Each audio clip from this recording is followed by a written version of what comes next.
So, hi guys, ito yung ating ingredients. We have chicken breast here, broccoli, carrots, parmesan cheese, and then we also have the grated parmesan cheese, tsaka yung angel's hair, onion, and garlic. So, for today's video, mamaya ko na lang isasend sa inyo kung ano yung pangalan ng ating lulutuin. So, for now, yan muna ha. So, ayan guys, gagamit tayo ng olive oil. Ayan, may presyo pa, sorry naman. So, gagamit tayo ng extra olive oil sa pagpiprito ng ating manok. Uunahin natin prituhin ang manok. Okay?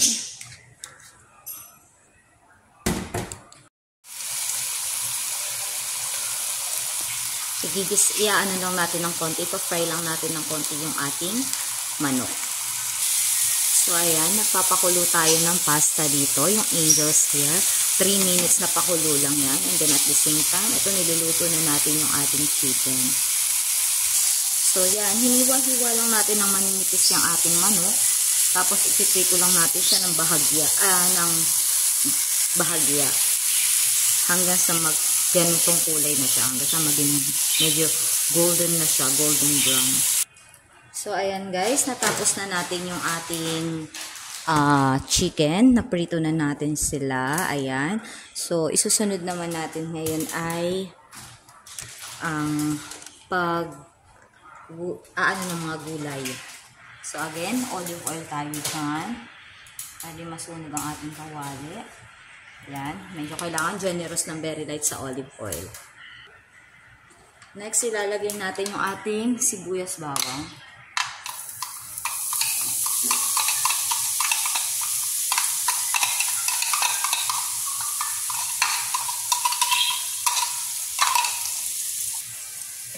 Haluin. Ilagay ang carrots.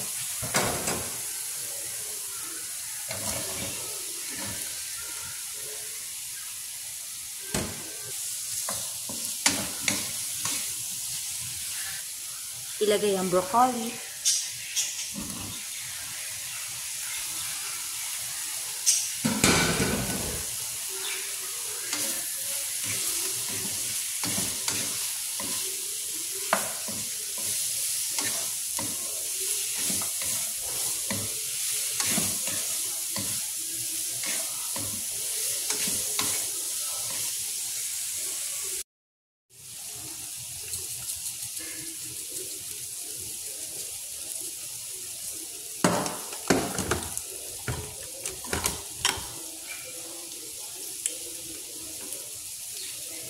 Salt and pepper.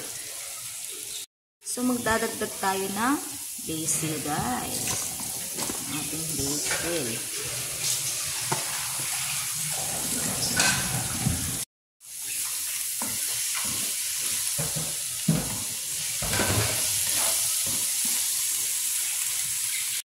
Then, ilalagay na natin ang ating chicken.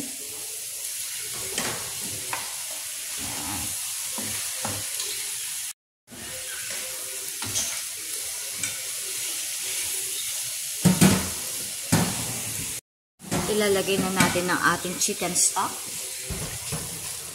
Ayan.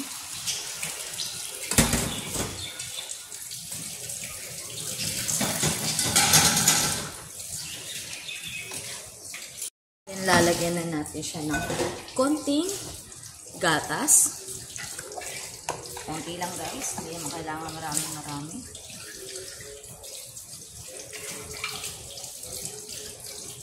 Ayan.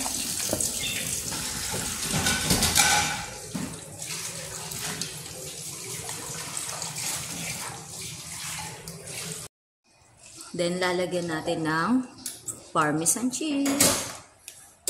Ayan. Medyo damihan natin ng ayan. Parmesan cheese.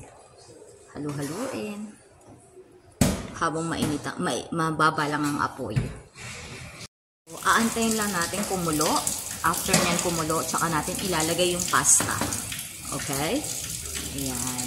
Pakuluin lang natin siya ng saglit para manuot yung lasa lalo.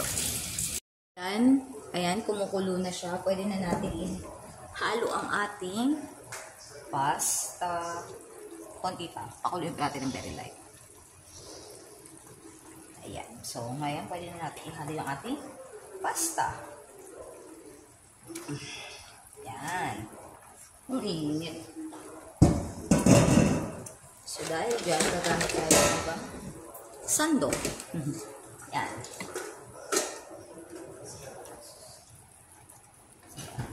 Haluin lang. Hanggang sa